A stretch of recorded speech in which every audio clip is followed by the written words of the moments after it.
Doc, what are the gifts of the Spirit, and how do you know when you are operating in them? The gifts of the Holy Spirit,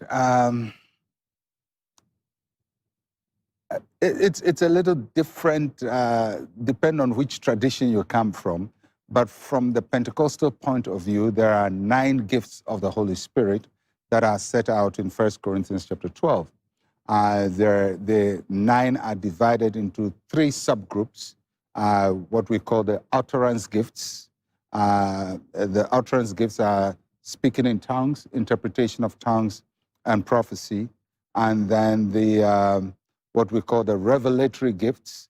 The revelatory gifts, by their nature, reveal something. And then we have what is called the power gifts, the working of miracles, gifts of faith, and gifts of healing. So these are what is called the 9 gifts of the Holy Spirit. The question is, how does a person operate them? Does the Holy Spirit give one of each gift to people, or he gives all 9 to people? There are different schools of thought. My thinking and my position is that the Holy Spirit is the giver of the gift. And once you have him, you have all the 9 gifts.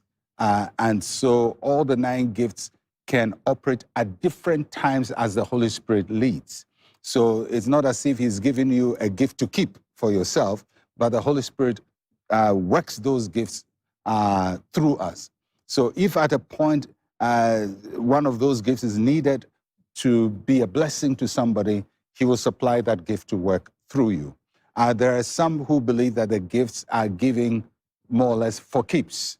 So if somebody has a gift of healing, then it's his more or less. But that's not how I see it. As I see the Holy Spirit as the carrier of the gifts, manifesting the gifts through people. So the gifts don't become our gifts. They are the gifts of the Holy Spirit working through the believer. And any of these 9 gifts, and all of them, can be manifest at any time in the life of the believer.